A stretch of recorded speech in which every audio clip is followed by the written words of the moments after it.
남편은 아내에게 한 달에 한 번만 밥을 줬다. 그 이후에 모두가 충격을 받았다. 어느 조용한 마을에서 아무도 예상하지 못했던 진실이 서서히 드러나기 시작했습니다. 사람들은 처음엔 눈을 의심했고 곧 마음이 찢어지기 시작했죠. 가장 평범해 보였던 집에서 감히 상상할 수도 없는 이야기가 잠들어 있었습니다. 왜 아무도 이 사실을 몰랐을까요? 그리고 왜 그녀는 단 한마디도 하지 않았을까요? 당신은 지금부터 한 번 시작하면 절대 멈출 수 없는 이야기의 문을 열게 됩니다. 심장이 무너질 만큼 아프고 눈물이 멈추지 않을 진실이 지금 당신을 기다리고 있습니다. 지금 좋아요와 구독을 눌러주시고 어디에서 시청 중이신지 댓글로 알려주세요. 이 이야기는 반드시 끝까지 들어야만 합니다. 경기도 외곽의 조용한 마을 새벽 3시. 가로등 불빛이 희미하게 깜빡이는 좁은 골목길에 순찰차 한 대가 서서히 진입했다. 최근 이 지역으로 발령받은 한태진 순경은 그의 첫 야간 근무에서 이런 신고를 받을 줄은 몰랐다. 네, 주소지 확인했습니다. 도착했습니다. 무정의를 내려놓으며 태진은 불이 꺼진 집들 사이에서 유독 눈에 띄는 오래된 집을 바라보았다. 주변 이웃들은 이 집이 수년간 비어 있었다고 믿었지만 30분 전 익명의 신고자가 말했다. 그 집에서 썩은 고기 같은 냄새가 나요. 일주일 전부터요. 오늘은 참을 수 없을 정도예요. 태진은 순찰차에서 내려 집 앞으로 걸어갔다. 달빛 아래 그 집은 마치 숨을 죽이고 있는 것처럼 보였다. 대문은 낡았지만 새 자물쇠로 단단히 잠겨 있었고 창문은 모두 검은 천으로 가려져 있었다. 이 모든 것이 이상했다. 경찰입니다. 문 좀 열어주시겠습니까? 태진이 문을 두드리자 집 안에서 미세한 움직임이 느껴졌다. 그는 다시 한번 더 크게 두드렸다. 경찰입니다. 신고가 들어와서 확인하러 왔습니다. 느리게 아주 느리게 대문이 열렸다. 문틈으로 보이는 얼굴은 50대 초반의 남자였다. 깊게 파인 피곤함이 서린 눈과 창백한 피부 그리고 단정하게 정돈된 머리카락이 달빛 아래 드러났다. 밤늦게 무슨 일이십니까? 그 목소리는 놀랍도록 차분했다. 마치 한밤중에 경찰이 문을 두드리는 일이 일상적인 것처럼. 정민호 씨 맞으십니까? 이웃분들께서 이상한 냄새가 난다고 신고하셨습니다. 남자는 미소를 지었지만 그 미소가 그의 눈까지 닿지는 않았다. 제 이름은 맞습니다만 냄새라니요. 제가 요리를 많이 하지는 않습니다. 혼자 살거든요. 아내를 잃은 후로 민호의 눈에서 순간 어둠이 스쳐 지나갔다. 태진은 본능적으로 몸에 소름이 돋는 것을 느꼈다. 실례지만 집안을 좀 둘러봐도 될까요? 민호는 천천히 고개를 저었다. 영장 없이는 안 됩니다. 저는 지금 애도 중입니다. 아내의 영정 앞에서 사시구제를 지내고 있어요. 그의 말투에는 감정이 없었다. 마치 미리 준비한 대사를 읽는 것 같았다. 태진은 법적으로 강제 진입할 근거가 없다는 것을 알고 있었다. 하지만 그의 직감은 뭔가 잘못되었다고 외치고 있었다. 죄송합니다. 불편을 드려서요. 혹시 집 주변을 한 번만 살펴봐도 될까요? 이웃들이 많이 걱정하고 계셔서요. 민호는 잠시 생각하더니 고개를 끄덕였다. 원하신다면요. 하지만 서두르셨으면 합니다. 오늘은 특별한 날이거든요. 태진은 손전등을 켜고 집 주변을 천천히 걸었다. 집은 담장으로 둘러싸여 있었고 뒤뜰은 잡초가 무성했다. 아무것도 특별한 것은 보이지 않았다. 그때였다. 지하실로 이어지는 작은 창문. 너무 작아서 어른은 들어갈 수 없는 크기였다. 그리고 그 창문 아래 놓인 작은 밥그릇. 이미 곰팡이가 피어있는 쌀밥과 물 한 컵. 태진의 심장이 빠르게 뛰기 시작했다. 그는 창문 쪽으로 다가가 손전등을 들이대보았다. 창문은 안쪽에서 잠겨 있었지만 이상하게도 새 자물쇠가 달려 있었다. 정민호 씨, 지하실이 있습니까? 집 앞으로 돌아간 태진은 민호를 마주했다. 민호의 얼굴에는 미세한 변화가 있었다. 겁을 먹은 것 같기도, 분노한 것 같기도 한 표정. 당신이 본 것은 쥐를 잡기 위한 미끼입니다. 집에 쥐가 많아서 태진은 그의 말을 듣는 척하며 주변을 살폈다. 그리고 역한 냄새가 확실히 지하실 창문 쪽에서 나오고 있다는 것을 깨달았다. 정민호 씨, 이제 영장을 신청할 겁니다. 그리고 지하실을 확인할 겁니다. 민호의 눈이 순간 커졌다가 다시 평온을 찾았다. 그럴 필요 없습니다. 들어오세요. 예상치 못한 수능에 태진은 잠시 당황했지만 곧 민호를 따라 집 안으로 들어갔다. 내부는 놀라울 정도로 깨끗했다. 너무 깨끗해서 오히려 이상했다. 마치 누군가 필사적으로 흔적을 지우려 한 것처럼. 지하실이 어디 있습니까? 민호는 거실 한쪽에 작은 문을 가리켰다. 저기입니다. 하지만 경고합니다. 당신이 보게 될 것은 이해하기 어려울 겁니다. 태진은 긴장된 손으로 총의 위치를 확인하고는 문을 열었다. 좁은 계단이 어둠 속으로 이어졌다. 손전등을 비추자 습기찬 공기와 함께 역한 냄새가 훨씬 강하게 느껴졌다. 아래로 내려가겠습니다. 당신은 여기 있으세요. 민호는 고개를 끄덕이며 미소 지었다. 그 미소는 태진의 등골을 오싹하게 만들었다. 한 계단 한 계단 내려갈수록 냄새는 더욱 강해졌다. 계단 끝에 다다랐을 때 태진은 손전등으로 주변을 비췄다. 지하실은 놀랍도록 넓었지만 거의 비어 있었다. 한쪽 구석에 낡은 매트리스가 있고 그 옆에 양동이 하나, 그리고 작은 테이블 위에 물병 하나, 그리고 그 구석에서 누군가가 숨을 쉬고 있었다. 태진이 손전등을 그쪽으로 비추자 그는 자신의 눈을 의심했다. 여자였다. 뼈만 남아있는 듯한 몸에 누더기를 걸치고 피부는 옛 상처로 가득했다. 그녀의 머리카락은 군데군데 빠져 있었고 눈은 깊게 패어 있었다.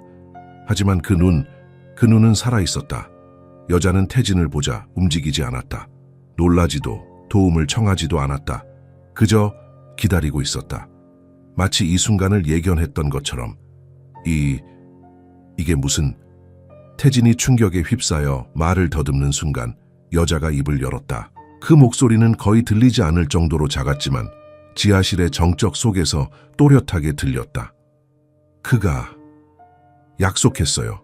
아직은 죽게 두지 않겠다고. 태진의 온몸이 얼어붙었다. 그는 무정이를 향해 손을 뻗었다. 본부에 긴급 상황 보고합니다. 구급차 필요합니다. 지금 당장. 계단 위에서 발소리가 들려왔다. 민호가 천천히, 아주 천천히 내려오고 있었다. 태진이 총을 꺼내들 때 민호의 얼굴은 평온했다. 마치 안도하는 것처럼. 그녀가 원한 거예요. 민호가 말했다. 당신들은 절대 이해하지 못할 겁니다. 태진의 손에 들린 총이 떨리기 시작했다. 바닥에 엎드려 지금 당장. 하지만 민호는 계속해서 천천히 내려왔다. 그의 눈에는 눈물이 고여 있었다. 오늘은 그녀의 식사 날이었어요. 한 달에 한 번 내가 그녀에게 음식을 주는 날. 태진은 공포와 혼란 그리고 분노가 뒤섞인 채로 무정이를 다시 잡았다. 빨리 와주세요. 여성 피해자 발견. 생명이 위험합니다. 여자는 여전히 구석에 앉아 있었다. 그녀의 눈에서 한 줄기 눈물이 흘러내렸다. 그것은 두려움의 눈물이 아니었다. 그것은 해방의 눈물이었다. 이제 끝난 거죠? 그녀가 속삭였다. 민호는 더 이상 태진을 보지 않았다. 그의 시선은 오직 여자에게만 향해 있었다. 아니 지연아, 이제 시작이야. 지하수에서 구조된 여성의 병원 도착은 응급실 의사들에게 충격을 안겨주었다. 서울국립대학병원의 응급실은 밤의 고요함에서 갑작스러운 혼란에 빠졌다. 의료진들은 환자를 처음 볼 때의 공포를 억누르려 애썼다. 체중 32kg, 심박수 불규칙, 혈압 80-50, 심각한 탈수, 증상과 영양실조가 확인됩니다. 박민지 의사는 20년 경력에도 불구하고 이런 환자는 처음이었다. 여성의 몸은 뼈만 남아 있었고 피부는 창백하여 투명할 정도였다. 정맥은 푸르게 드러났고 손톱과 발톱은 길게 자라나 갈라져 있었다. 기록상 이름이 있나요? 민지가 한태진 경찰관에게 물었다. 태진은 고개를 저었다. 아직 확인 중입니다. 남편이라고 주장하는 정민호는 진술을 거부하고 있습니다. 민지는 환자의 몸에 남은 상처들을 주의 깊게 살폈다. 옛 화상 자국과 손목의 결박 흔적, 등에는 오래된 채찍 자국이 있었다. 그러나 이상하게도 일부 상처는 자해로 보이는 흔적도 있었다. CT와 MRI 준비해 주세요. 전신 스캔이 필요합니다. 그리고 영양제 정맥 주사 시작하세요. 하지만 천천히요. 영양 재공급 증후군 위험이 있습니다. 민지가 환자의 얼굴을 살펴보는 동안 갑자기 여성의 눈이 떠졌다. 그 눈빛은 기이하게도 선명했다. 마치 육체는 망가졌지만 그 안에 무언가는 여전히 강렬하게 살아있는 것 같았다. 괜찮으세요? 저희는 당신을 도울 거예요. 이름이 어떻게 되세요? 민지가 부드럽게 물었다. 여성은 대답하지 않았다. 대신 천장만 응시했다. 그러던 중 의사에게 왜 자신을 데려왔냐는 듯한 슬픈 눈빛을 보냈다. 안전해요. 이제 아무도 당신을 해치지 못해요.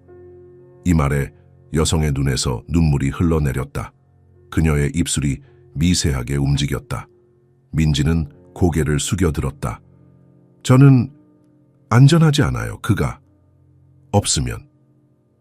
그 순간 문이 열리고 정신과 의사 이준호가 들어왔다. 그는 환자 상태를 간략히 전달받고 접근했다. 제 이름은 이준호입니다. 정신과 의사예요. 도와드리고 싶습니다. 지금 말씀하실 수 있으세요? 여성은 다시 침묵했다. 준호가 손을 뻗어 그녀의 손을 잡으려 했을 때 여성이 갑자기 경련을 일으키며 비명을 질렀다. 만지지 마세요. 더럽혀져요. 의료진은 당황했다. 준호는 빠르게 물러났다. 여성은 떨림을 멈추고 다시 침묵에 빠졌다. 소라. 갑자기 여성의 입에서 단어가 흘러나왔다. 소라. 소라가 알아요. 태진이 녹음기를 꺼냈다. 소라가 누구죠? 당신을 아는 사람인가요? 여성은 그 이름을 듣자 다시 눈물을 흘렸다. 그런데 이번에는 울음이 아니라 미소였다. 슬프지만 아름다운 미소. 병원 복도에서는 디지털 포렌식 팀이 정민호의 가방과 지갑을 조사하고 있었다. 한수진 형사는 급히 태진을 불렀다. 이상한 게 있어요. 이 남자에게서 신분증과 통장, 휴대폰이 발견됐지만 여성에 관한 어떤 기록도 없어요. 남편이라는데 결혼 증명서도 없고 그녀를 위한 보험이나 의료, 기록도 없어요. 태진은 미간을 찌푸렸다. 국가 시스템에서 찾아봤나요? 수진이 태블릿을 보여주었다. 정민호는 찾았어요. 53세 무직, 10년 전 사업 실패 이력. 하지만 그 여성은 마치 존재하지 않는 사람 같아요. 주민등록번호가 없어요. 바로 그 순간 박민지 의사가 충격에 쌓인 얼굴로 달려왔다. 초음파 결과가 나왔어요. 이 여성은 출산 경험이 있어요. 그것도 복수에. 모두가 침묵했다. 갑자기 태진의 휴대폰이 울렸다. 네, 한태진입니다. 한순경, 저 김인영입니다. 경기도 용인 경찰서에서요. 정민호의 집 주변 조사 결과 흥미로운 사실을 발견했습니다. 2년 전 익명의 제보가 있었는데 정민호가 홀로 산다고 알려진 집에서 여성의 울음소리가 들렸다는 겁니다. 하지만 당시 경찰이 방문했을 때 아무도 없었고 정민호는 출장 중이라고 했죠. 태진은 눈을 감았다. 그러니까 2년 전에 이미 신고가 있었는데 아무도 제대로 조사하지 않았다는 겁니까? 그뿐만이 아닙니다. 주변 주민들과 인터뷰를 했는데 그들이 말하길 정민호는 원래 무당이었다고 합니다. 10년 전쯤까지 그 집은 작은 무속신앙 사원이었어요. 하지만 갑자기 문을 닫았고 정민호는 사람들과 접촉을 끊었습니다. 태진의 호기심이 깊어졌다. 이웃들이 여성에 대해 뭐라고 하던가요? 그게 이상한 점입니다. 일부는 정민호에게 동생이 있었다고 기억해요. 어린 여자아이였다고. 하지만 사원에서 화재가 있은 후로 그 아이를 본 사람은 없답니다. 화재는 20년도 더 전에 일어났어요. 태진은 혼란스러웠다. 그럼 우리가 구조한 여성이 그 여동생일까요? 가능성은 있지만 나이가 맞지 않아요. 목격자들이 기억하는 여동생은 당시 10살 정도였다고 해요. 우리가 발견한 여성은 40대로 보입니다. 태진은 병실을 바라보았다. 여성은 창밖을 응시하고 있었다. 그녀의 얼굴에는 표정이 없었지만 그 눈빛에는 형언할 수 없는 슬픔이 담겨 있었다. 주변의 다른 집들도 조사해봤나요? 더 오래 산 주민들이 있을지도 모릅니다. 네, 지금 조사 중입니다. 아, 그리고 하나 더요. 집 지하실 바닥에서 발견된 것이 있습니다. 도자기 파편들이에요. 전문가가 보기에는 무속의식에 사용되는 제기의 일부로 보입니다. 이야기를 마치고 전화를 끄는 태진은 의문에 쌓여 있었다. 그는 병실로 다시 들어갔다. 여성은 여전히 침대에 누워 창밖을 바라보고 있었다. 저 실례합니다. 소라라는 분이 누구신지 말씀해 주실 수 있을까요? 여성은 천천히 고개를 돌려 태진을 바라보았다. 그녀의 눈에는 무언가가 변해 있었다. 처음의 공포나 혼란이 아닌 마치 체념한 듯한 평온함. 소라는 저예요. 아니, 제가 되었어야 했어요. 태진이 혼란스러움을 감추지 못하자 여성은 희미하게 미소 지었다. 제 이름은 서지연입니다. 하지만 제 이름을 부를 사람은 이제 아무도 없어요. 태진이 메모를 하려 할 때 준호 의사가 다가와 속삭였다.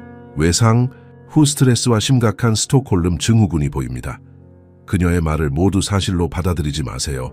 환각이나 착각일 수 있습니다. 바로 그때 지연이 갑자기 몸을 일으켰다. 온몸이 떨리는 상태로 태진의 팔을 잡았다. 정민호, 그에게 말해주세요. 제 약속, 제가 지키고 있다고요. 바로 잊지 않겠다고. 의료진이 달려와 그녀를 진정시키려 했지만 지연은 계속 같은 말을 반복했다. 영원한 보호의 맹세, 그가 알아야 해요. 그녀의 눈에서는 눈물이 흘러내렸다. 그것은 단순한 슬픔이나 공포의 눈물이 아니었다. 그것은 마치 수십 년 동안 말하지 못했던 비밀을 드디어 풀어놓는 해방감이었다. 병원 밖 경찰서에서는 정민호가 묵묵히 앉아 있었다. 그의 얼굴에는 두려움도 분노도 없었다. 오직 지친 체념만이 있었다. 면담실에 들어온 형사에게 그가 처음으로 입을 열었다. 그녀는 괜찮나요? 형사는 차갑게 대답했다. 당신이 걱정할 처지가 아닙니다. 민호는 희미하게 웃었다. 하지만 그 웃음에는 기쁨이 없었다. 20년이 넘었습니다. 20년 동안 제가 그녀를 살게 했어요. 여러분은 3일도 못할 겁니다. 한태진 형사는 경찰서의 음침한 고문실에서 정민호의 말이 계속 머릿속에서 맴돌았다. 20년 동안 제가 그녀를 살게 했어요. 여러분은 3일도 못할 겁니다. 이 말이 무슨 의미인지 곰곰이 생각하며 그는 오래된 서류 보관소로 향했다. 97년도 화재 사건 기록을 모두 가져와 주세요. 태진은 보관소 담당 직원에게 요청했다.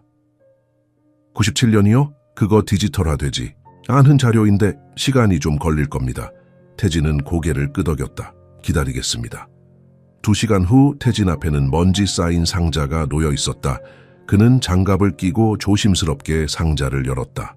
그 안에는 발견된 여성 서지연이 언급했던 무속사원 화재에 관한 보고서가 있었다.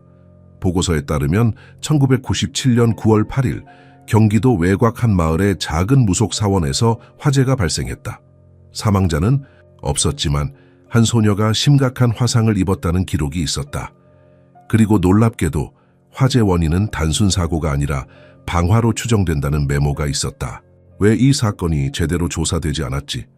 태진은 관련 기록을 더 살펴보았다. 당시 담당 형사의 메모에는 이상한 점이 발견되었다. 사건 관계자들이 조사를 거부함, 지역 유지들의 개입으로 더 이상의 조사는 중단됨. 태진의 눈이 커졌다. 그는 즉시 전화를 걸었다. 김 반장님, 97년 무속사원 화재건에 대해 알고 있는 분이 있을까요?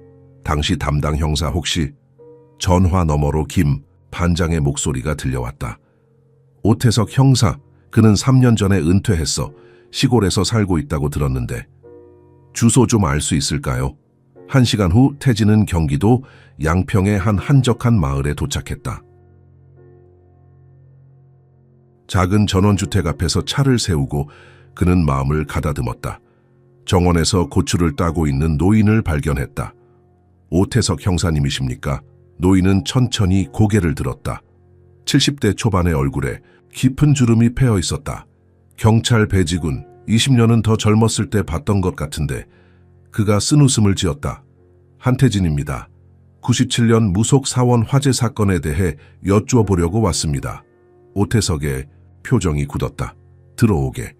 집 안으로 들어가 차를 마시며 오태석은 오랜 침묵 끝에 입을 열었다. 그 사건을 왜 파헤치나? 서지연이라는 여성을 발견했습니다. 정민호의 집 지하실에서요. 한 달에 한 번만 식사를 제공받고 있었어요. 오태석의 손이 떨렸다. 찻잔이 탁자 위에 놓였다. 살아있어. 그가 중얼거렸다. 태진은 눈을 가늘게 떴다. 그녀를 아십니까? 오태석은 깊은 한숨을 내쉬었다. 그 사건은 내 커리어에서 가장 큰 실패야. 내가 제대로 조사했다면. 태진은 인내심을 갖고 기다렸다. 그 화재는 방화였어. 하지만 내가 조사를 시작하자마자 위에서 압력이 들어왔지. 그 마을의 유력 인사들이 이미 합의가 됐다며 더 이상의 조사는 필요 없다고 했어. 누가요? 왜요? 오태석은 고개를 저었다. 이제 와서 말해도 소용없어. 그들은 이미 대부분 세상을 떠났으니까. 하지만 내가 눈 감은 건 용서받을 수 없지. 그는 서랍에서 오래된 사진첩을 꺼냈다. 그 안에는 화재 전 무속사원의 사진들이 있었다. 저건 정민호인가요? 그래, 젊었을 때의 모습이야. 그는 사원의 계승자였어. 그의 아버지가 대대로 무속인 집안이었거든. 그리고 저기 오태석이 소녀를 가리켰다. 이 아이가 서지연이야. 태진은 사진을 자세히 살펴보았다. 약 13~14세로 보이는 소녀가 밝게 웃고 있었다. 지금의 지연과는 전혀 다른 모습이었다. 그녀는 정민호의 여동생인가요? 오태석은 고개를 저었다. 혈연 관계는 아니야. 지연이는 고아였어. 그녀의 부모가 교통사고로 사망한 후 정민호의 가족이 그녀를 입양했지. 아마 10살 때쯤이었을 거야. 그럼 화재는 어떻게 일어났나요? 오태석의 눈에 그림자가 드리워졌다. 공식 기록상으로는 전기 합선이야. 하지만 내가 조사한 바로는 방화였어. 그리고 용의자는 그가 말을 멈추고 창밖을 바라보았다. 용의자는 서지연이었다. 태진은 충격을 받았다. 그녀가요? 왜죠? 확실한 증거는 없었어. 하지만 목격자들이 화재 직전 지연이가 혼자 사원에 있었다고 증언했지. 그리고 민호의 아버지가 내게 한 말이 있어. 아이를 보호해달라고. 내가 누구냐고 묻자 그는 둘 다라고 했어. 오태석은 또 다른 사진을 꺼냈다. 화재 후 폐허가 된 사원의 모습이었다. 화재 이후 지연이는 병원에 입원했어. 심한 화상을 입었거든. 그리고 정민호는 그때부터 변했어. 모든 것을 포기하고 지연이만 돌봤지. 그러다 어느 날 둘 다 사라졌어. 모두가 지연이가 화상합병증으로 사망했다고 생각했지. 태진은 혼란스러웠다. 왜 그녀를 지하실에 가두었을까요? 오태석은 깊은 생각에 잠겼다가 말했다. 이건 내 추측이지만 정민호의 가족은 무속인이었어. 그들에게 죄와 벌, 영혼의 정화는 매우 중요한 개념이야.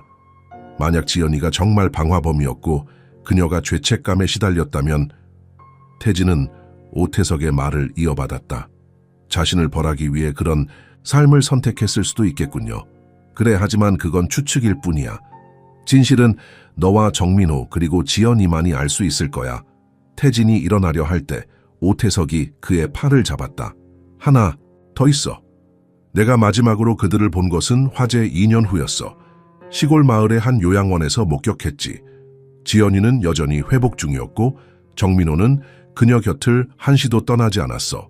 그때 그가 한 말이 있어. 그녀는 내 영원한 보호의 맹세예요. 태진은 그 말에 움찔했다. 서지연이 병원에서 했던 말과 정확히 일치했다.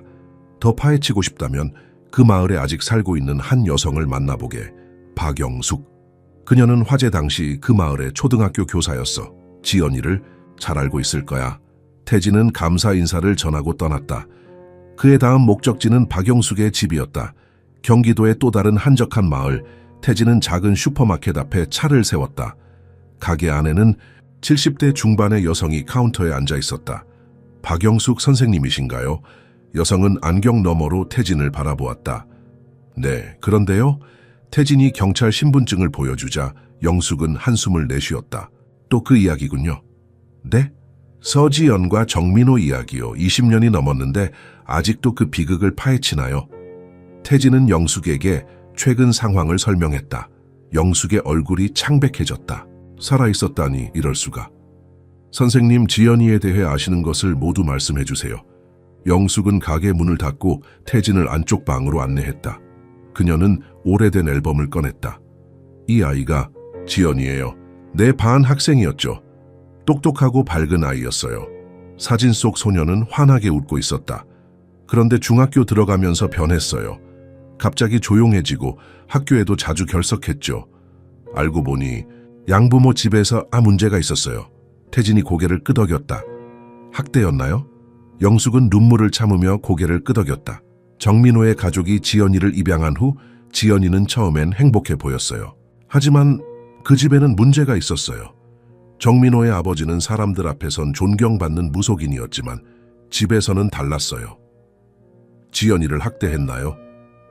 신체적 학대뿐만 아니라 그 이상의 일도 있었다고 생각해요. 지연이는 말하지 않았지만 그 증상들이 너무 명확했어요. 태진은 비통한 마음으로 영숙의 이야기를 들었다. 그런데 정작 이상한 건 정민호와 지연이의 관계였어요. 그는 지연이보다 10살 정도 많았지만 항상 그녀를 보호하려 했어요. 마치 자기 동생처럼, 그 이상의 무언가로. 그래서 화재가... 영숙은 깊은 한숨을 내쉬었다. 사원에서 화재가 났을 때 모든 사람들이 정민호의 아버지가 희생됐다고 생각했어요. 하지만 그건 사고가 아니었어요. 난 확신해요. 지연이는 자신을 괴롭히던 악몽에서 벗어나기 위해, 그리고 정민호는 그 모든 것을 덮기 위해 태진은 충격 속에서 마지막 질문을 던졌다. 정민호가 영원한 보호의 맹세라고 했다는데 이게 무슨 의미인가요? 영숙의 눈에 깊은 슬픔이 깃들었다. 정민호는 결코 지연이의 남편이 아니었어요. 그는 그녀를 내 영원한 보호의 맹세라고 불렀죠. 무속의식에서 그것은 누군가를 위해 자신의 모든 것을 바치겠다는 서약이에요. 그들의 관계는 결코 부부가 아니었어요. 정민호는 자신이 구하지 못한 소녀에 대한 죄책감으로 그녀의 수호자가 된 거예요. 태진은 마침내 이해하기 시작했다. 그는 영숙에게 감사 인사를 전하고 차로 돌아왔다. 운전대를 잡은 그의 손이 떨리고 있었다. 이제 그는 서지연과 정민호의 비극적 이야기를 조금씩 맞추고 있었다. 하지만 여전히 한 가지 의문이 남아 있었다. 왜 정민호는 지연을 지하실에 가두고 한 달에 한 번만 음식을 주었을까? 유령처럼 텅 빈 정민호의 집은 한태진 형사가 다시 방문했을 때 더욱 음산하게 느껴졌다. 이번에는 영장을 들고 왔다. 그는 천천히 집 안으로 들어섰다. 낮의 빛 아래서도 이 집은 여전히 비밀을 간직하고 있는 듯했다. 수사팀이 지하실을 샅샅이 조사하는 동안 태진은 2층으로 올라갔다. 정민호의 침실은 놀랍도록 단정했다. 침대, 옷장, 작은 책상 하나, 그 외에는 아무것도 없었다. 마치 수도승의 방 같았다. 태진은 서랍, 옷장 안, 침대 밑을 모두 수색했지만 특별한 것은 발견하지 못했다. 그러다 그의 시선이 방 한구석에 놓인 작은 목재 상자에 고정되었다. 그것은 오래된 무속 제단처럼 보였지만 상단 부분이 부서져 있었다. 조심스럽게 제단을 살펴보던 태진은 뒷면에 작은 틈이 있는 것을 발견했다. 손을 넣어 더듬어 보자 무언가 종이 같은 것이 만져졌다. 그는 천천히 그것을 꺼냈다. 빨간 가죽 표지의 낡은 일기장이었다. 첫 페이지를 열자 정민호의 깔끔한 필체가 나타났다. 가우스턴 3년 6월 15일. 오늘부터 모든 것을 기록한다. 내가 사라지더라도 누군가는 우리의 이야기를 알아야 한다. 태진은 숨을 깊게 들이마시고 읽기 시작했다. 지연이가 또 시도했다. 이번에는 내 면도기를 찾아냈다. 내가 잠든 사이에 다행히 일찍 깨어나 막을 수 있었다. 그녀의 손목에서 피가 조금 흘렀지만 심각하지는 않았다. 왜 그녀는 계속해서 자신을 해치려 하는가? 내가 더 잘 지켜야 한다. 태진은 페이지를 넘겼다. 일기는 계속되었다. 2004년 1월 3일. 지연이가 3일째 아무것도 먹지 않고 있다. 더럽혀진 몸에 음식을 넣을 자격이 없다고 말한다. 내가 강제로 먹이려 했지만 그녀는 토해냈다. 어떻게 해야 할지 모르겠다. 그녀를 살리기 위해서는. 태진의 가슴이 조여들었다. 그는 더 읽어내려갔다. 2005년 5월 20일. 오늘 지연이와 합의했다. 그녀는 자신을 죽게 내버려 두는 대신 최소한의 음식만 받아들이기로 했다. 한 달에 한 번. 그녀의 말에 따르면 이것이 그녀의 정화 과정이라고 한다. 나는 반대했지만 이것이 그녀를 살릴 유일한 방법이라면. 빠르게 페이지를 넘기던 태진은 한 구절에서 멈췄다. 2007년 11월 10일. 지연이가 왜 자신을 해치려 하는지 마침내 이야기했다. 아버지가 죽기 전 그녀가 더러워졌다고, 정화되지 않으면 영혼이 구원받지 못할 것이라고 말했다고 한다. 이제 나는 그녀의 고통을 이해한다. 아버지는 죽을 때까지도 그녀를 괴롭혔다. 태진은 잠시 읽기를 멈추고 감정을 가다듬었다. 이 모든 이야기가 마음을 무겁게 했다. 그는 다시 일기를 읽기 시작했다. 2008년 3월 5일. 지연이가 요양원에서 탈출했다. 나는 그녀를 찾아 데려왔다. 그녀는 다리를 다쳤고 심한 열이 났다. 내가 물었다. 왜 도망쳤니? 그녀의 대답은 내 심장을 찢었다. 그곳 의사가 나를 만졌어, 아버지처럼. 2008년 4월 10일. 더 이상 지연이를 사회에 노출시킬 수 없다는 결론에 도달했다. 그녀의 상태는 점점 악화되고 있다. 환각을 보고 밤에는 비명을 지른다. 때로는 나를 아버지로 착각하고 공포에 질리기도 한다. 나는 그녀를 보호하기 위한 결정을 내렸다. 우리 집 지하실을 안전한 공간으로 만들 것이다. 그렇게 정민호의 일기는 계속되었다. 태진은 충격 속에서 페이지를 넘겼다. 2010년 6월 18일. 지연이가 정신적으로 안정을 찾기 시작했다. 그녀는 지하실이 자신을 위한 성소라고 말한다. 그곳에서만 안전하다고 느낀다고 한다. 하지만 그녀의 육체적 건강은 계속 악화되고 있다. 그녀는 여전히 한 달에 한 번만 음식을 받아들인다. 내가 더 자주 먹이려 할 때마다 그녀는 극도의 공포와 자해 충동을 보인다. 2012년 9월 30일, 오늘 지연이의 30번째 생일이다. 나는 그녀에게 작은 케이크를 가져다 주었다. 처음으로 그녀가 미소를 지었다. 하지만 그 직후 그녀는 울기 시작했다. 나는 행복할 자격이 없어라고 반복했다. 그녀는 케이크를 먹지 않았다. 2015년 1월 15일, 그녀는 점점 약해지고 있다. 하지만 그녀의 의지는 여전히 강하다. 그녀는 계속해서 자신의 죄를 속죄하고 있다고 말한다. 내가 물었다. 언제까지? 그녀는 대답했다. 죽을 때까지. 태진은 마지막 페이지를 넘겼다. 정민호의 마지막 일기는 불과 일주일 전의 것이었다. 2025년 5월 10일, 오늘은 지연이의 식사 날이다. 그녀는 점점 더 약해지고 있다. 이제는 내가 먹여야 한다. 그녀의 눈은 여전히 날카롭지만 몸은 그림자처럼 되었다. 의사를 몰래 데려와 진찰하게 했다. 그의 진단은 비관적이다. 지연이는 오래 살지 못할 것이다. 그러나 그녀는 여전히 살기를 거부한다. 내가 죽음을 선택할 때까지 나를 살게 해줘라고 그녀는 말한다. 나는 약속했다. 태진은 일기장을 닫고 깊은 한숨을 내쉬었다. 그는 이제 이 비극적인 이야기의 조각들을 맞출 수 있었다. 서지연은 무속인 가정에 입양된 후 학대를 당했다. 그리고 그 고통에서 벗어나기 위해 화재를 일으켰고 그 과정에서 학대자인 정민호의 아버지는 사망했다. 정민호는 그녀를 보호하기 위해 그 비밀을 감추었고 이후 지연의 자해 시도와 외상 후 스트레스 장애를 관리하기 위해 극단적인 방법을 택한 것이었다. 태진은 일기장을 증거봉투에 넣고 봉인했다.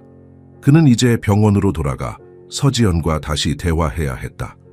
병원에 도착한 태진은 의사들과 상담 후 지연의 병실로 향했다. 그녀는 여전히 침대에 앉아 창밖을 바라보고 있었다. 햇빛이 그녀의 창백한 얼굴을 비추었다. 서지연 씨, 태진이 부드럽게 불렀다. 지연은 천천히 고개를 돌렸다. 그녀의 눈에는 깊은 피로가 서려 있었다. 정민호의 일기를 발견했습니다. 지연의 눈이 약간 커졌다. 그것은 태진이 그녀에게서 본 가장 강한 감정 표현이었다. 그는 썼군요. 그녀가 중얼거렸다. 지연 씨 모든 것을 알게 되었습니다. 입양 가정에서의 학대, 화재 그리고 이후의 일들까지. 지연은 미세하게 고개를 끄덕였다. 그럼 이제 당신도 알겠군요. 내가 왜 그곳에 있어야 했는지. 태진은 조심스럽게 의자에 앉았다. 지연 씨, 당신은 피해자입니다. 어떤 일이 있었든 그런 삶을 살아야 할 이유는 없어요. 지연의 입가에 희미한 미소가 스쳤다. 그것은 슬픔이 가득한 미소였다. 당신은 이해하지 못해요. 내가 한 일을요. 화재 말인가요? 지연은 눈을 감았다. 눈물이 그녀의 볼을 타고 흘러내렸다. 민호 아버지는, 그는 나를, 그녀의 목소리가 떨렸다. 매일 밤 그는 나를 정화시킨다고 했어요. 더럽혀진 영혼을 씻어준다고. 태진은 가슴이 조여오는 것을 느꼈다. 그날 밤 나는 더 이상 견딜 수 없었어요. 민호는 출장 중이었고 나는 그의 무속 도구들을 가져왔어요. 불을 피우고 정화의식을 시작했죠. 하지만 내가 원한 건 모든 것을 끝내는 것이었어요. 태진은 그녀의 손을 잡으려 했지만 지연이 몸을 움츠렸다. 화재가 났어요. 그는 갇혔고 그리고 죽었어요. 민호는 몇 시간 후에 돌아와서 나를 발견했죠. 이미 화상을 입은 채로. 그는 아무 말도 묻지 않았어요. 그저 나를 병원으로 데려갔고 모든 것을 처리했어요. 그 후에도 당신은 계속해서 자해를 시도했군요. 지연은 천천히 고개를 끄덕였다. 난 살 가치가 없었어요. 민호의 아버지는 나쁜 사람이었지만 그를 죽일 권리는 나에게 없었어요. 내 영혼은 영원히 더럽혀졌어요. 민호는 나를 살리기 위해 필사적이었죠. 하지만 내가 원한 건 죽음이었어요. 태진은 숨을 깊게 들이마셨다. 그래서 한 달에 한 번 식사를 하기로 합의한 건가요? 그것은 내 선택이었어요. 민호는 거부했지만 내가 고집했죠. 최소한의 영양만 취하면서 내 죄를 속죄하기로. 민호는 내가 살아있게만 하겠다고 약속했어요. 그리고 그 약속을 지켰죠. 20년 동안 지연의 눈에서 눈물이 멈추지 않았다. 그는 나쁜 사람이 아니에요. 그는 단지 나를 너무 사랑했어요. 내가 해를 입히지 못하도록 지켜야 했죠. 그가 한 일은 나를 보호하기 위한 것이었어요. 태진은 이 모든 이야기에 압도되었다. 그는 지연을 위로할 말을 찾을 수 없었다. 민호는 어떻게 됐나요? 지연이 물었다. 그는 지금 구금 중입니다. 재판을 기다리고 있어요. 지연의 눈에 공포가 스쳤다. 그를 벌하지 마세요. 제발. 그는 단지 약속을 지켰을 뿐이에요. 태진은 답을 할 수 없었다. 법은 명확했지만 이 이야기는 너무 복잡했다. 그는 일어서며 말했다. 더 이상의 질문은 나중에 하겠습니다. 지금은 충분히 쉬세요. 병실을 나서는 태진의 머릿속은 혼란스러웠다. 그는 이제 무엇을 해야 할지 알 수 없었다. 복도에서 그는 박민지 의사를 만났다. 그녀의 상태는 어떻습니까? 태진이 물었다. 민지는 깊은 한숨을 내쉬었다. 솔직히 말하면 좋지 않아요. 그녀의 장기들은 오랜 영양실조로 심각하게 손상되었어요. 우리는 최선을 다하고 있지만 태진은 고개를 끄덕였다. 고맙습니다. 의사, 선생님. 그는 병원을 나와 차에 탑승했다. 운전석에 앉아 그는 정민호의 일기장을 다시 생각했다. 그 안에는 이해하기 어려운 사랑과 보호, 그리고 비극이 담겨 있었다. 태진은 이 사건의 진실을 어떻게 세상에 전해야 할지 고민했다. 한 가지 분명한 점은 이 이야기는 단순한 감금 사건이 아니라는 것이었다. 그것은 두 영혼의 깊은 상처와 그들만의 이상한 치유 방식에 관한 이야기였다. 정민호의 체포 소식은 순식간에 전국을 강타했다. 지하실 감금 사건, 한 달에 한 번 밥 주는 남편이라는 자극적인 헤드라인이 모든 뉴스 매체를 장식했다. 사람들은 경악했고 분노했다. 온라인 커뮤니티에서는 정민회에 대한 최대 형량을 요구하는 청원이 쏟아졌다. 서울중앙지방법원 앞에는 취재진들이 몰려들었다. 첫 공판이 열리는 날, 정민호는 경찰에 둘러싸여 법정으로 향했다. 그의 얼굴은 감정을 읽을 수 없이 무표정했다. 카메라 플래시가 번쩍이는 가운데 누군가 소리쳤다. 괴물! 정민호는 그 소리에도 반응하지 않았다. 그저 고개를 숙인 채 걸음을 옮길 뿐이었다. 법정 안에서 검사는 강력하게 정민호를 비난했다. 피고인 정민호는 20년 가까이 피해자 서지연을 지하실에 감금하고 기본적인 생존권마저 박탈했습니다. 한 달에 한 번 극소량의 음식만 제공하면서 피해자를 극심한 영양실조 상태로 만들었습니다. 이는 명백한 감금 및 학대 행위로 본 검찰은 피고인에게 최대 형량인 징역 20년을 구형합니다. 정민호의 변호사는 이에 반박했다. 존경하는 재판장님, 이 사건은 언론에서 보도된 것처럼 단순하지 않습니다. 피고인 정민호는 서지연 씨의 반복된 자살 시도로부터 그녀를 보호하기 위해 행동했습니다. 그들 사이에는 합의가 있었고 정민호 씨는 지연 씨의 의사를 존중한 것입니다. 판사는 양측의 주장을 듣고 정민호에게 직접 물었다. 피고인은 어떤 이유로 피해자를 그런 조건에서 생활하게 했습니까?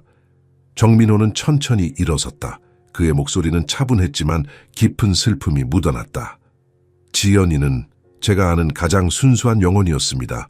하지만 그녀는 자신을 끊임없이 벌하고자 했습니다. 저는 그저 그녀의 선택을 존중했을 뿐입니다. 법정은 술렁였다. 판사는 침묵을 요청했다. 그녀의 선택이 자신을 해치는 것이라면 그것을 막는 것이 당신의 의무 아니었습니까? 정민호의 눈에 눈물이 고였다.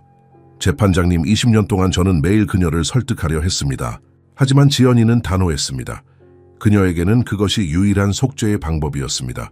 그녀를 강제로 치료받게 하면 그녀는 다른 방법으로 자신을 해쳤을 것입니다. 저는 최선을 다했습니다. 판사는 잠시 생각에 잠겼다가 말했다. 법정은 피해자 서지연 씨의 직접 증언이 필요하다고 판단합니다. 다음 공판에서는 피해자의 증언을 청취하겠습니다. 단, 피해자의 건강 상태를 고려하여 병원에서 화상 증언이 가능하도록 준비해 주십시오. 한편 서울국립대학병원에서는 서지연의 상태가 점점 나빠지고 있었다. 의사들은 그녀의 몸이 음식을 거부하는 현상에 당혹스러워했다. 박민지 의사는 정신과 의사 이준호와 상담 중이었다. 아무리 영양제를 주입해도 그녀의 상태는 호전되지 않아요.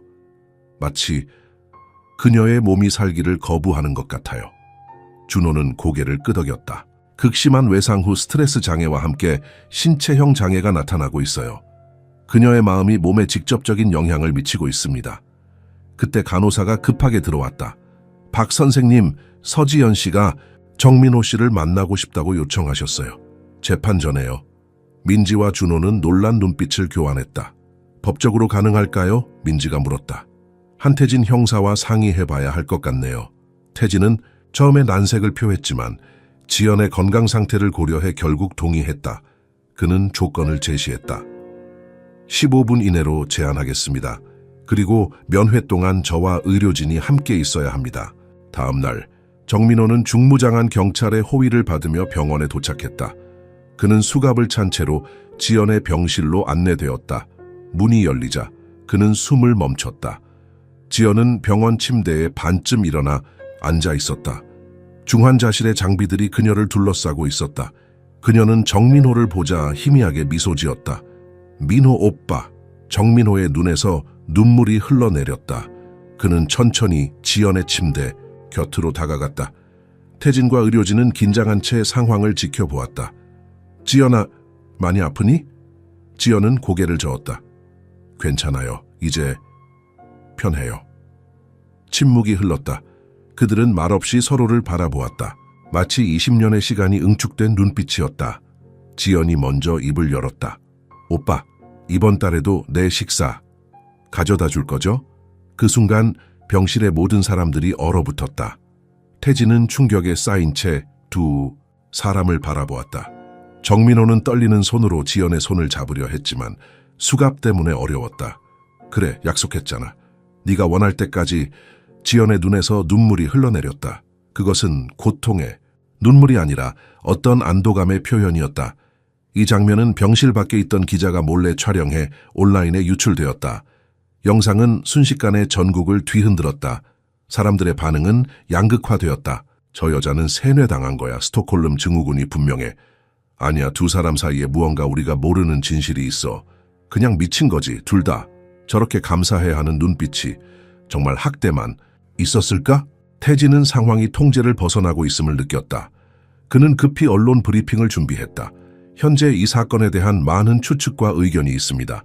하지만 수사 중인 사건에 대해 성급한 판단은 자제해 주시기 바랍니다. 서지연 씨는 현재 심각한 건강 상태에 있으며 그녀의 정신적 상태 또한 전문가의 평가가 필요합니다. 그러나 이미 대중의 관심은 폭발적이었다. SNS에서는 돈 정민호 진실, 서지연 이야기 같은 해시태그가 트렌드가 되었다. 심리학자, 범죄 분석가, 심지어 무속 전문가들까지 TV에 나와 자신의 견해를 피력했다. 한 저명한 심리학자는 말했다. 서지연 씨는 심각한 외상 후 스트레스와 스톡홀름 증후군을 겪고 있을 가능성이 높습니다. 그녀가 가해자에게 보이는 의존성은 오랜 기간의 고립과 학대에서 비롯된 병리적 현상입니다. 반면 한 무속 전문가는 다른 관점을 제시했다. 한국의 전통 무속 신앙에서 정화와 속죄의 개념은 매우 강력합니다. 만약 서지연 씨가 이러한 믿음 체계 속에서 자신의 행동을 이해하고 있다면 그것은 단순한 세뇌가 아닐 수 있습니다. 법원은 이러한 대중의 열기 속에서 두 번째 공판을 준비했다. 이번에는 서지연의 화상 증언이 예정되어 있었다. 공판 당일 법정은 긴장감으로 가득 찼다. 큰 화면이 설치되었고 곧 서지연의 얼굴이 나타났다. 그녀는 창백했지만 눈빛은 선명했다. 판사가 말했다. 서지연 씨, 오늘 증언을 위해 이 자리에 함께해 주셔서 감사합니다. 건강은 어떠신지요? 지연은 희미하게 미소 지었다. 감사합니다, 판사님. 의사 선생님들이 잘 돌봐주고 계세요. 서지연 씨, 법정은 당신과 정민호 씨의 관계, 그리고 당신이 그 지하실에서 생활하게 된 경위에 대해 알고 싶습니다. 자유롭게 말씀해 주시겠어요? 지연은 잠시 침묵했다. 그녀는 화면 너머로 정민호를 바라보았다. 그의 눈에는 눈물이 고여 있었다. 저는 자유로운 선택으로 그곳에 있었습니다. 법정이 술렁였다. 판사는 침묵을 요청했다. 제가 13살 때 민호 오빠의 가족이 저를 입양했습니다. 그들은 제게 집을 주었지만 민호 오빠의 아버지는 저를 학대했습니다. 지연의 목소리가 떨렸다. 그녀는 잠시 멈추고 숨을 고르고 계속했다. 어느 날 밤 저는 그를 멈추기 위해 화재를 일으켰습니다. 그는 죽었고 저는 화상을 입었습니다. 민호 오빠는 저를 보호하기 위해 모든 것을 포기했습니다. 하지만 저는 제 죄책감을 견딜 수 없었습니다. 지연의 눈에서 눈물이 흘러내렸다. 제가 지하실에 있기로 한 것은 제 선택이었습니다. 한 달에 한 번만 식사하기로 한 것도 제 결정이었어요. 그것은 제가 죄를 속죄하는 방식이었습니다. 민호 오빠는 그저 제 선택을 존중했을 뿐입니다. 법정은 완전한 침묵에 빠졌다. 판사조차 말을 잃은 듯했다. 지연은 계속했다. 제발 그를 벌하지 마세요. 그는 나쁜 사람이 아닙니다. 그는 단지 저를 너무 사랑했고 제가 스스로를 해치지 않도록 지켜주었을 뿐입니다. 판사가 마침내 입을 열었다. 서지연 씨, 법정은 당신의 감정을 이해합니다. 하지만 법적으로 볼 때 정민호 씨의 행동은 지연이 판사의 말을 끊었다. 판사님, 제가 민호 오빠에게 한 가지 물어봐도 될까요? 판사는 잠시 망설이다가 고개를 끄덕였다. 짧게 부탁드립니다. 지연은 화면 너머로 정민호를 바라보았다. 그녀의 눈에는 이상한 빛이 어렸다. 오빠, 정말 이제 끝난 거예요? 내가 충분히 속죄한 거예요? 정민호의 얼굴에 고통이 스쳤다. 그는 천천히 자리에서 일어났다. 지연아, 넌 항상 순수했어. 네가 속죄할 것은 아무것도 없었어. 지연의 눈에서 눈물이 멈추지 않았다. 이 장면을 지켜보던 모든 사람들, 심지어 가장 냉정한 법조인들조차 감정에 휩싸였다. 이 순간을 담은 화면은 다시 한번 전국을 강타했다. 사람들은 이제 이 사건을 단순한 감금, 사건이 아닌 복잡한 인간 드라마로 보기 시작했다. 많은 이들이 정민회에 대한 동정심을 표했고 일부는 두 사람의 비극적 사랑 이야기라고 칭하기도 했다. 태진은 모든 것을 지켜보며 깊은 생각에 잠겼다. 그는 자신이 처음 그 집에 발을 들였을 때 이런 복잡한 진실과 마주하게 될 줄은 몰랐다. 법정은 다음 판결을 위해 휴정되었다. 태진이 법정을 나서려는 순간 그의 전화기가 울렸다. 박민지 의사였다. 한 형사님, 빨리 병원으로 와주세요. 서지연 씨가 위독합니다. 한태진 형사는 거의 숨이 멎는 것 같은 느낌으로 병원 복도를 달렸다. 서지연의 병실 앞에는 이미 의료진이 분주하게 움직이고 있었다. 박민지 의사가 걱정스러운 표정으로 그를 맞이했다. 무슨 일이죠? 태진이 숨을 고르며 물었다. 지연 씨의 상태가 갑자기 악화됐어요. 화상 증언 직후 심한 구토와 함께 의식을 잃었습니다. 현재 심장 박동은 불규칙하고 혈압이 위험할 정도로 낮아요. 태진은 창문을 통해 병실 안을 바라보았다. 지연은 여러 의료 장비에 연결된 채 누워 있었다. 그녀의 얼굴은 이전보다 더 창백해 보였다. 사인은 무엇인가요? 민지는 입술을 깨물었다. 정확한 원인은 아직 모르겠어요. 하지만 이건 단순한 신체적 반응이 아닌 것 같아요. 마치 그녀의 몸이 포기하는 것처럼 보여요. 그녀는 화상 증언 후 뭔가 해방감을 느꼈다고 했어요. 그리고 그 직후 이런 일이. 태진은 깊은 한숨을 내쉬었다. 정민회에게 알렸나요? 아직 공식적으로는 아니에요. 하지만 곧 알아야 할 것 같습니다. 그때 태진의 전화가 울렸다. 경찰서의 동료였다. 태진 씨, 중요한 인물이 나타났어요. 윤미라라는 여성인데 서지연이 어렸을 때 있었던 고아원의 전 직원이라고 해요. 그녀가 중요한 증언을 하겠다고 합니다. 태진은 놀라움을 감추지 못했다. 지금 어디 있죠? 경찰서예요. 당신을 기다리고 있습니다. 태진은 잠시 망설였다. 지연의 상태가 걱정되었지만 이 새로운 증인의 증언이 사건 해결에 중요할 수 있었다. 박 선생님, 지연 씨의 상태에 변화가 있으면 즉시 연락해 주세요. 저는 중요한 증인을 만나러 가야 합니다. 민지는 고개를 끄덕였다. 조심히 다녀오세요. 경찰서에 도착한 태진은 조사실로 안내되었다. 그곳에는 60대 초반으로 보이는 여성이 앉아 있었다. 그녀는 단정한 차림새였지만 눈가에 주름이 깊어 오랜 근심을 안고 살아온 것 같았다. 윤미라 씨시죠? 한태진 형사입니다. 미라는 가볍게 고개를 숙였다. 뉴스를 보고 왔어요. 이 이야기가 끝나기 전에 진실을 말해야 할 것 같았습니다. 태진은 녹음기를 켜고 미라의 증언을 들을 준비를 했다. 서지연과 정민회에 대해 어떤 것을 알고 계신가요? 미라는 깊은 숨을 들이마셨다. 저는 1990년대 초반부터 서울 근교의 새싹의 집이라는 고아원에서 일했어요. 1994년 7살의 서지연이 그곳에 왔습니다. 부모님이 교통사고로 돌아가셨고 돌봐줄 친척이 없었죠. 그녀는 잠시 멈추고 물을 한 모금 마셨다. 지연이는 처음엔 매우 밝고 총명한 아이였어요. 하지만 1996년 우리 고아원은 재정난으로 많은 아이들을 위탁 가정으로 보내야 했습니다. 지연이도 그중 하나였죠. 정민호의 가족에게 위탁된 건가요? 미라는 고개를 저었다. 아니요, 처음에는 강씨 가정이었어요. 그들은 겉으로는 존경받는 부부였죠. 하지만 미라의 눈에 눈물이 고였다. 6개월 후 지연이가 갑자기 이상한 행동을 보이기 시작했어요. 밤에 악몽에 시달리고 자해 행동을 보였죠. 고아원 직원이 가정 방문을 했을 때 지연이의 몸에 멍 자국을 발견했어요. 조사 결과 강 씨가 지연이를 성적으로 학대한 것으로 밝혀졌습니다. 태진은 충격을 받았지만 프로답게 감정을 억누르고 계속 들었다. 그런데 이상한 일이 벌어졌어요. 고아원에서 경찰에 신고하기 전에 지연이가 갑자기 사라졌습니다. 나중에 알고 보니 정민호가 그녀를 데려간 거였어요.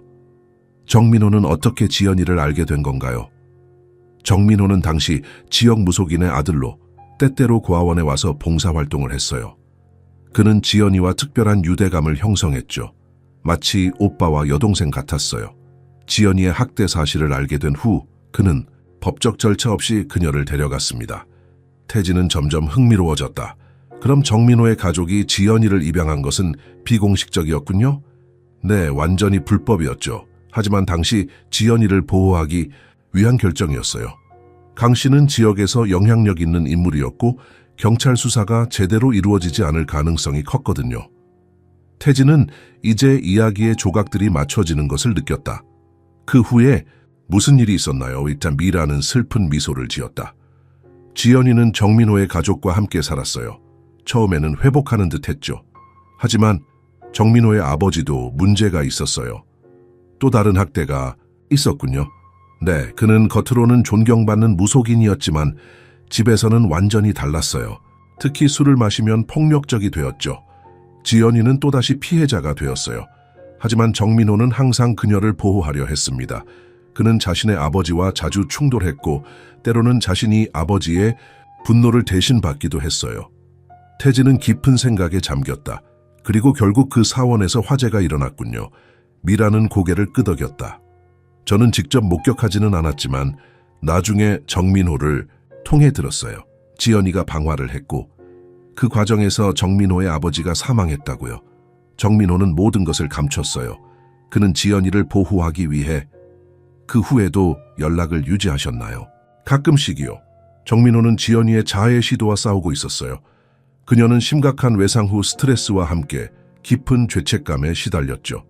3번의 자살 시도가 있었고 마지막으로 제가 그들을 본 것은 2005년경이었어요. 그때 지연 씨의 상태는 어땠나요? 미라의 눈이 흐려졌다. 끔찍했어요. 그녀는 거의 말을 하지 않았고 자신의 몸에 상처를 내고 있었어요. 정화와 속죄에 대해 계속 중얼거렸죠. 정민호는 필사적이었어요. 그는 모든 치료법을 시도했지만 아무것도 효과가 없었습니다.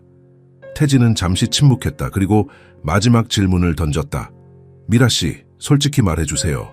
정민호가 지연 씨를 지하실에 가둔 것이 정말 그녀를 보호하기 위한 것이었다고 생각하십니까? 미라는 오랜 시간 생각하는 듯 했다. 그녀의 눈에는 복잡한 감정이 교차했다. 형사님, 세상은 흑백으로만 나뉘지 않아요. 정민호의 방법이 옳았는지는 모르겠어요. 하지만 그의 의도는 순수했습니다. 그는 지연이를 지하실에 가두지 않았어요. 그는 그녀가 스스로 떨어지려는 심연 속으로 함께 내려간 거예요. 그리고 그곳에 머물렀죠. 이 말은 태진의 마음을 강하게 울렸다. 그는 이제 이 비극적인 이야기의 본질을 이해하기 시작했다. 미라의 증언이 끝나갈 무렵 태진의 전화가 울렸다. 박민지, 의사였다. 한 형사님 빨리 오세요. 서지연 씨가 위급합니다. 그리고 그녀가 계속 정민호를 찾고 있어요. 태진은 서둘러 자리에서 일어났다. 미라 씨, 협조해 주셔서 감사합니다. 당신의 증언은 매우 중요합니다. 법원에서도 증언해 주실 수 있을까요? 미라는 고개를 끄덕였다. 물론이죠. 진실이 밝혀져야 합니다. 태진은 병원으로 향하는 차 안에서 법무부에 전화를 걸었다. 그는 특별 요청을 했다. 서지연의 건강 상태가 위급합니다. 그녀가 정민호를 만나길 원하고 있어요. 인도주의적 차원에서 임시 면회를 허락해 주실 수 있을까요? 짧은 논의 끝에 법무부는 조건부로 동의했다. 정민호는 경찰에 감시해 병원을 방문할 수 있었다. 병원에 도착했을 때 서지연의 상태는 더욱 악화되어 있었다. 의사들은 그녀의 상태가 의학적으로 설명하기 어렵다고 했다. 마치 그녀의 몸이 스스로 기능을 멈추는 것 같았다. 그녀는 계속 정민호를 찾고 있어요. 민지가 태진에게 말했다. 마치 그를 보기 전에는 떠나지 않겠다는 듯이요. 1시간 후 정민호가 2명의 경찰관과 함께 병원에 도착했다. 그의 얼굴은 근심으로 가득했다. 태진이 그를 맞이했다. 정민호 씨, 지연 씨의 상태가 매우 위중합니다. 의사들은 의학적으로 할 수 있는 일이 거의 없다고 합니다. 정민호의 눈에 눈물이 고였다. 제가 만날 수 있을까요? 태진은 고개를 끄덕였다. 15분입니다. 그리고 저와 의료진이 함께 있을 거예요. 지연의 병실에 들어서자 정민호는 숨을 멈췄다. 지연은 눈을 감고 있었지만 그가 들어오는 소리에 천천히 눈을 떴다. 오빠. 그녀의 목소리는 바람같이 희미했다. 정민호는 그녀의 침대 곁으로 다가갔다. 그의 손이 떨리고 있었다. 지연아, 내가 왔어. 지연의 입가에 미소가 번졌다. 그것은 태진이 그녀에게서 본 가장 밝은 표정이었다. 오빠, 나 이제 정말 끝낼 수 있을 것 같아요. 정민호의 눈에서 눈물이 흘러내렸다. 지연아, 제발. 괜찮아요. 나는 충분히 속죄했어요. 그렇죠? 정민호는 말없이 고개를 끄덕였다. 그는 수갑을 찬 손으로 조심스럽게 지연의 손을 잡았다. 미안해, 지연아. 내가 너를 더 잘 보호했어야 했는데. 지연은 고개를 저었다. 오빠가 없었다면 난 진작에 사라졌을 거예요.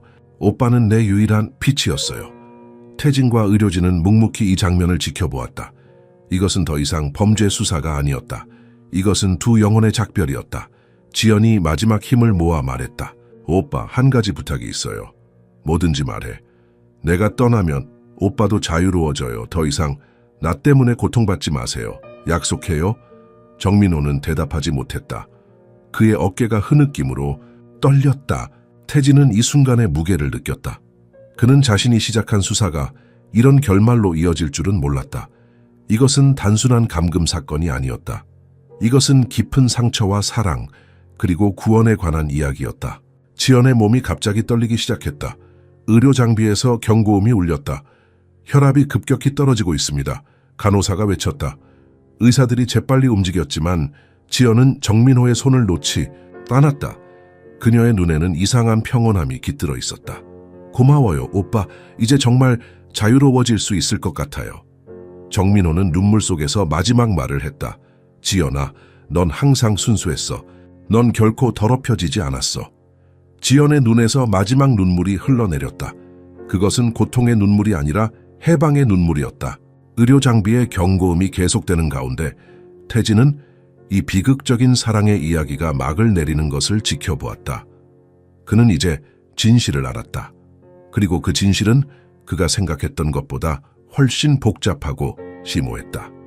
서지연의 마지막 순간은 마치 영화의 한 장면처럼 모두의 기억에 선명하게 남았다. 그녀의 맥박이 점점 약해지는 동안 정민호는 그녀의 손을 꼭 잡고 있었다. 의료진이 필사적으로 노력했지만 지연의 생명의 불꽃은 이미 사그라들고 있었다. 시간 기록합니다. 2025년 5월 18일 오후 4시 37분 사망 선언합니다. 박민지 의사의 목소리가 무거운 침묵을 깼다. 정민호는 망견자실한 모습으로 지연의 손을 놓지 못했다. 경찰관들이 그를 데려가려 했을 때 태진이 손짓으로 그들을 멈추게 했다. 잠시만 더 시간을 주세요. 정민호는 마지막으로 지연의 이마에 키스하고 속삭였다. 이제 자유롭게 날아가렴. 그가 병실을 나가려 할 때 간호사가 태진을 불렀다. 형사님, 서지연 씨가 이것을 남겼어요. 어제 밤에 써달라고 부탁했습니다. 태진이 받은 것은 봉인된 편지였다. 봉투 앞면에는 정민회계라고 쓰여 있었다. 그에게 전해주세요. 태진이 말했다. 정민호는 경찰차로 돌아가는 길에 그 편지를 받았다. 그의 손이 떨리는 것을 보며 태진은 잠시 생각한 끝에 결정을 내렸다. 수갑을 풀어주세요. 그리고 저와 잠시 단둘이 이야기할 시간이 필요합니다. 경찰관들이 물러나고 태진과 정민호는 병원 뒤편의 조용한 정원에 앉았다. 봄의 마지막 햇살이 그들을 비추고 있었다.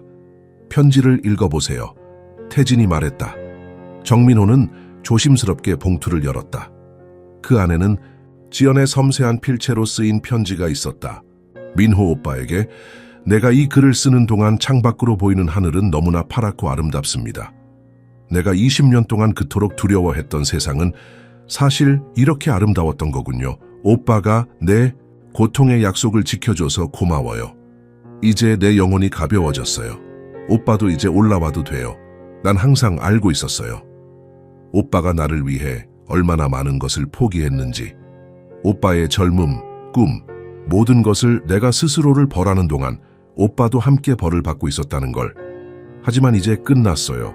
내 죄책감도, 오빠의 희생도. 오빠에게 마지막 부탁이 있어요. 나 없이 살아가세요.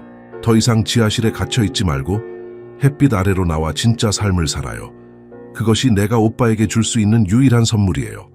영원히 감사하며 지연 정민호의 손에서 편지가 떨어졌다. 그의 눈에서는 눈물이 멈추지 않았다.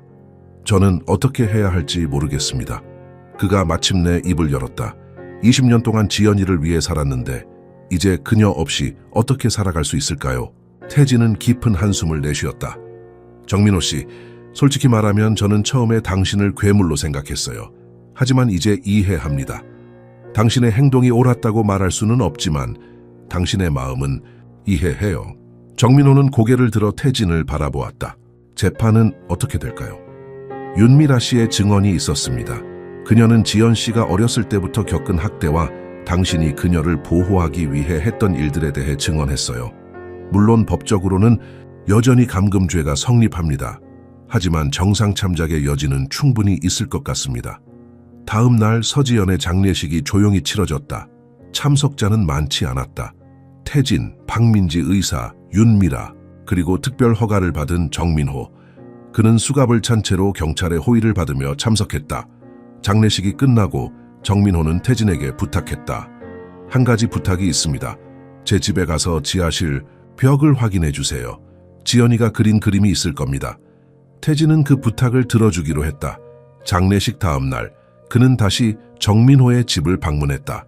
이제 이곳은 더 이상 음산하게 느껴지지 않았다. 그저 깊은 슬픔이 서려 있는 빈 집일 뿐이었다. 지하실로 내려간 태진은 구석에 걸려있는 천을 발견했다. 조심스럽게 그것을 들어올리자 벽에 그려진 그림이 나타났다. 그것은 소녀가 태아처럼 웅크리고 있는 모습이었고 한 남자가 그녀 앞에 무릎을 꿇고 밥그릇을 들고 있었다. 그림 아래에는 글씨가 쓰여 있었다. 그녀가 존재하는 한 나는 떠나지 않을 것이다. 태진은 오랫동안 그 그림을 바라보았다. 그것은 단순한 그림이 아니라 두 영혼의 약속이었다. 일주일 후 정민호의 재판이 열렸다. 법정은 이전과 달리 차분한 분위기였다. 언론의 열기도 한풀 꺾인 듯했다. 모두가 이 비극적인 이야기의 본질을 이해하기 시작한 것 같았다. 검사는 여전히 감금죄를 적용해 처벌을 요구했지만 그 어조는 한결 부드러워졌다. 윤미라의 증언과 서지연의 편지가 증거로 제출되었다. 그리고 마지막으로 한태진 형사가 증인석에 섰다. 한 형사님, 이 사건에 대한 귀하의 견해는 무엇입니까? 판사가 물었다. 태진은 잠시 생각한 후 대답했다. 처음에 저는 단순한 감금 사건이라고 생각했습니다. 하지만 조사를 진행할수록 이것이 얼마나 복잡한 이야기인지 알게 되었습니다. 정민호 씨의 행동이 법적으로 옳았다고 말할 수는 없습니다.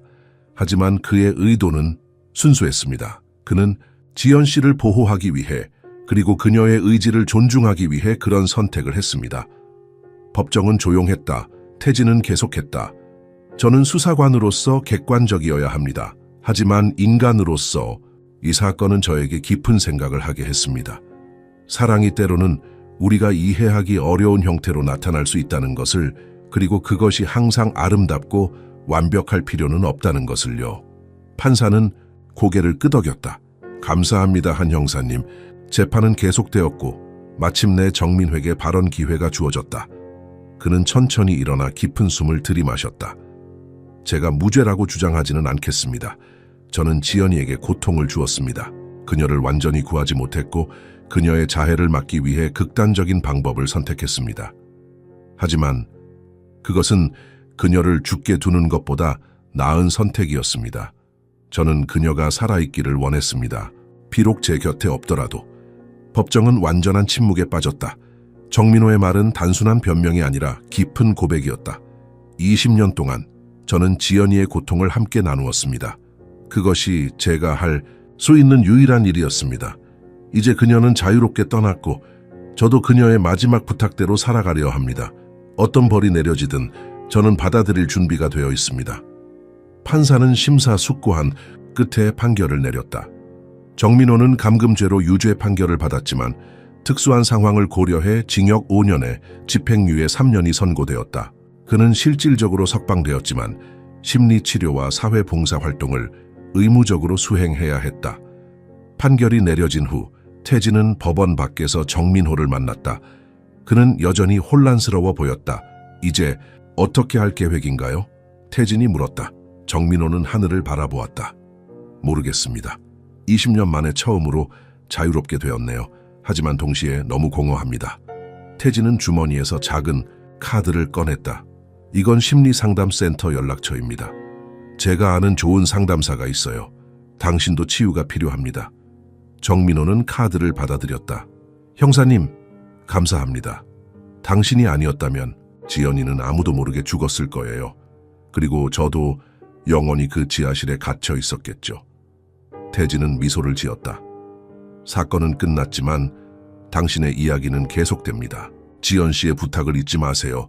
이제는 햇빛 아래서 살아가야 합니다. 정민호는 고개를 끄덕였다. 그의 눈에는 여전히 슬픔이 가득했지만 이제 희미한 희망의 빛도 함께 있었다. 그로부터 몇 주 후 태진은 정민호의 집을 다시 방문했다. 집은 이제 매물로 나와 있었다. 정민호는 모든 것을 정리하고 새로운 시작을 준비하고 있었다.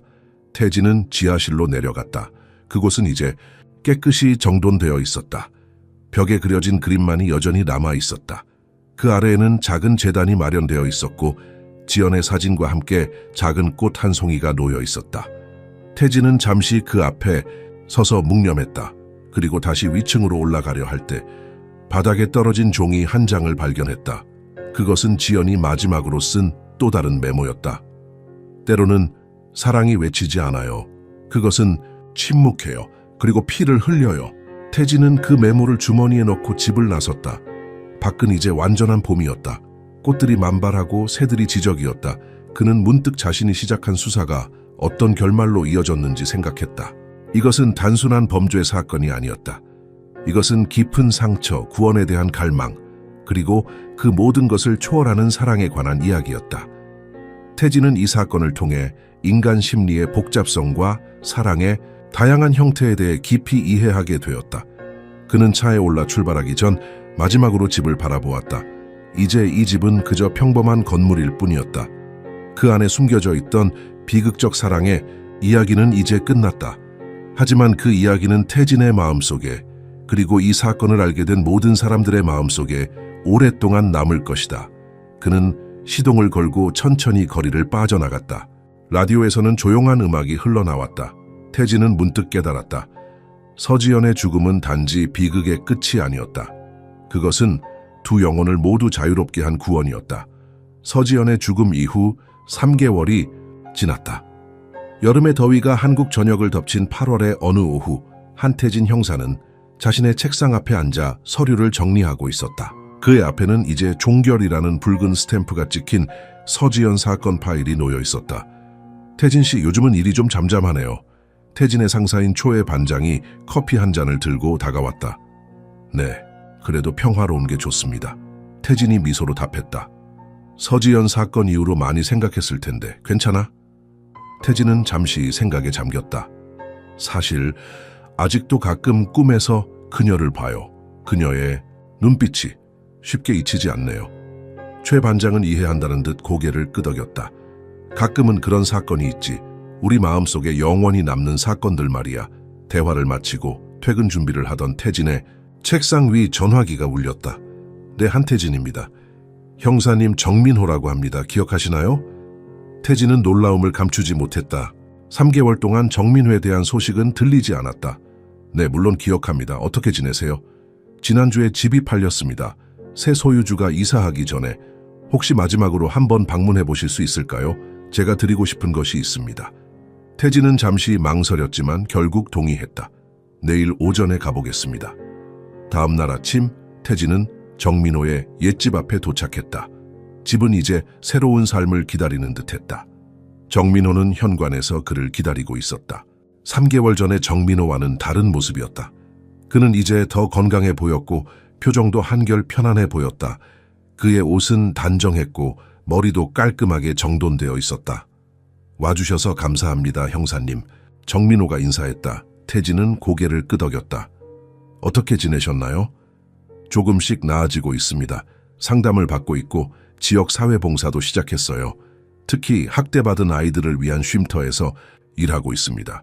태진은 이 변화에 안도감을 느꼈다. 다행이네요. 무엇을 보여주고 싶으셨나요? 정민호는 태진을 집 안으로 안내했다. 집은 이제 거의 비어 있었고 가구들은 대부분 정리되어 있었다. 지하실로 내려가 봅시다. 두 사람은 함께 지하실로 내려갔다. 태진은 마지막 방문 이후 이곳이 완전히 달라졌음을 발견했다. 이전에 음침하고 어두운 공간이 아니라 깨끗하게 정돈된 방이 되어 있었다. 벽은 새로 칠해져 있었고 바닥도 새 타일로 교체되어 있었다. 여기에 있던 그림은 어떻게 됐나요? 태진이 물었다.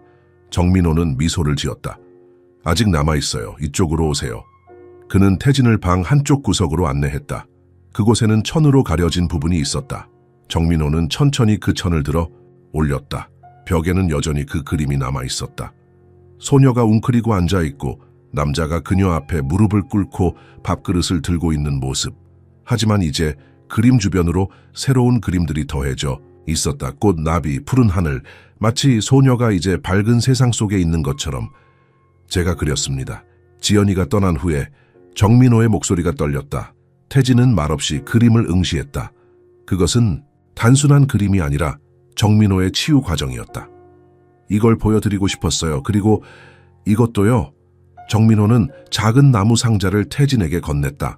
태진이 상자를 열자 그 안에는 오래된 사진들이 있었다. 지연이 어렸을 때의 모습, 정민호와 함께 찍은 사진, 그리고 사원에서의 사진들. 이 사진들은 제게 너무 소중합니다. 하지만 이제 저도 앞으로 나아가야 할 때예요. 이것들을 간직해 주셨으면 합니다. 이 이야기를 기억해 줄 사람이 필요해요. 태진은 감동을 느끼며 상자를 받아들였다. 소중히 간직하겠습니다. 그리고 하나 더 있어요. 정민호는 주머니에서 봉투 하나를 꺼냈다. 지연이가 남긴 마지막 편지입니다. 그녀가 숨지기 전날 밤에 쓴 거예요. 태진은 봉투를 받아들고 조심스럽게 열었다. 그 안에는 지연의 섬세한 필체로 쓰인 편지가 있었다. 누군가 이 이야기를 발견한다면 안녕하세요. 제 이름은 서지연입니다. 이 글을 읽는 당신은 아마도 제 이야기의 일부를 알게 되었을 것입니다. 하지만 온전한 진실은 오직 제 마음속에만 있었습니다. 사람들은 제가 민호 오빠에게 감금되었다고 생각할지도 모릅니다. 하지만 진실은 그 반대였어요. 저는 제 죄책감과 고통 속에 스스로를 가두었고 오빠는 그저 제 옆에 함께 있어 주었을 뿐입니다. 어느 누구도 판단하지 말아주세요.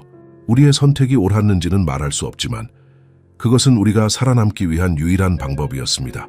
이제 저는 자유롭게 떠납니다. 그리고 오빠도 자유로워지기를 바랍니다. 그가 밝은 빛 아래서 새로운 삶을 시작할 수 있기를. 마지막으로 이 이야기를 알게 된 당신에게 때로는 사랑이 가장 예상치 못한 형태로 나타납니다. 그것이 항상 아름답거나 완벽할 필요는 없습니다. 중요한 것은 그 사랑이 진실한가, 그리고 그것이 우리를 구원할 수 있는가입니다. 서지연 드림. 태진은 편지를 다 읽고 깊은 감동에 사로잡혔다. 그는 말없이 편지를 다시 봉투에 넣었다. 고맙습니다, 정민호 씨. 정민호는 미소를 지었다. 이제 저는 서울을 떠날 계획입니다. 새 출발을 위해 좀 더 조용한 곳으로 가려고요. 어디로 가실 건가요? 제주도요. 그곳에서 작은 카페를 열 계획입니다. 지연이는 항상 바다를 보고 싶어 했거든요. 태진은 고개를 끄덕였다. 좋은 선택인 것 같습니다. 연락처는 알려주실 거죠? 물론이죠. 두 사람은 지하실을 나와 집 밖으로 나왔다. 밖은 화창한 여름날이었다. 태진은 문득 물었다. 정민호 씨 후회는 없나요? 정민호는 하늘을 바라보며 잠시 생각에 잠겼다. 지연이를 더 잘 구하지 못한 것은 항상 후회할 거예요. 하지만 그녀와 함께한 시간은 결코 후회하지 않습니다. 우리는 서로를 구원했어요. 각자의 방식으로. 태진은 이해한다는 듯 고개를 끄덕였다. 새 출발을 응원합니다. 두 사람은 작별 인사를 나누었다. 정민호는 마지막으로 집을 바라보았다. 그의 눈에는 슬픔과 희망이 공존하고 있었다. 형사님, 이 집에 새로 이사올 가족에게 한 가지만 부탁해 주세요. 지하실의 그림을 바로 지우지 말아달라고요. 적어도 몇 달만이라도요. 태진은 약속했다. 제가 직접 이야기하겠습니다. 정민호가 떠난 후 태진은 혼자 집 앞에 서 있었다. 그는 손에 든 나무 상자를 바라보았다. 그 안에는 한 시대의 이야기, 한 사랑의 이야기가 담겨 있었다. 그는 채 오르기 전 마지막으로 집을 바라보았다. 이제 이 집은 새로운 이야기를 시작할 것이다. 하지만 지하실 벽에 그려진 그림은 적어도 잠시 동안은 두 영혼의 이야기를 기억할 것이다. 한 달 후 태진은 정민회에게서 편지 한 통을 받았다. 그 안에는 제주도의 작은 카페에 사진이 들어있었다. 카페 이름은 소라의 바다였다. 그리고 짧은 메모가 첨부되어 있었다. 형사님, 새 출발을 시작했습니다. 이곳에 바다는 지연이가 좋아했을 만큼 아름답습니다. 가끔은 그녀가 이 파도 소리를 듣고 있는 것 같기도 합니다. 언제든 제주도에 오시면 들러주세요. 항상 감사합니다. 정민호. 태진은 미소를 지으며 편지를 자신의 서랍에 넣었다. 그리고 책상 위에 놓인 사진 한 장을 바라보았다. 그것은 지연이 어렸을 때 찍은 사진이었다. 그녀는 웃고 있었고 그 웃음은 순수하고 아름다웠다. 그는 오늘도 평범한 하루를 시작했다. 새로운 사건들, 새로운 이야기들이 그를 기다리고 있었다. 하지만 그는 알고 있었다. 서지연과 정민호의 이야기는 그의 마음속에 영원히 남을 것이다. 퇴근 후 태진은 오래된 충동에 이끌려 다시 한번 정민호의 옛집을 방문했다. 집은 이제 새 주인이 이사를 마친 상태였다. 그는 미리 약속을 잡아두었고 새 주인은 친절하게 그를 맞아주었다. 안녕하세요, 김현우입니다. 전에 통화했던 형사님 맞으시죠? 네, 한태진입니다. 시간 내주셔서 감사합니다. 현우는 어린 딸과 함께 살고 있는 싱글 파더였다. 그는 태진을 집 안으로 안내했다. 집은 이제 완전히 달라져 있었다. 밝은 색의 벽지, 새 가구들, 그리고 어린아이의 웃음소리가 가득했다. 지하실은 어떻게 사용하고 계신가요? 태진이 조심스럽게 물었다. 아직 크게 손대지는 않았어요. 일단 창고로 쓰고 있습니다. 왜 물으시죠? 혹시 벽에 그려진 그림은 아직 있나요? 현우는 고개를 끄덕였다. 네, 아직 그대로예요. 사실 제 딸이 그 그림을 무척 좋아해서 당분간 두기로 했어요. 특히 최근에 누가 추가한 꽃과 나비 그림이요. 태진은 미소를 지었다. 한번 볼 수 있을까요? 두 사람이 지하실로 내려가자 7살쯤 되어 보이는 현우의 딸 지민이가 따라왔다. 아저씨, 이 그림 누가 그렸어요? 지민이가 호기심 어린 눈으로 물었다. 태진은 잠시 생각하다가 대답했다. 아주 특별한 두 사람이 그렸단다. 서로를 정말 많이 사랑했던 두 사람. 지민이는 순진한 미소를 지었다. 저도 이 그림처럼 예쁘게 그리고 싶어요.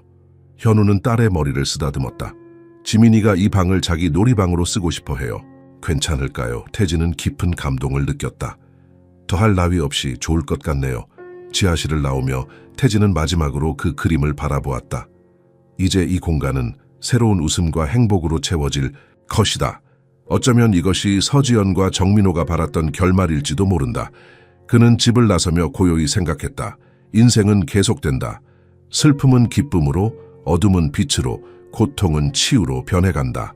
그리고 사랑의 흔적은 비록 그 형태가 완벽하지 않더라도 언제나 누군가의 마음속에 남는다. 태진은 하늘을 바라보며 작은 목소리로 중얼거렸다. 때로는 사랑이 외치지 않아요.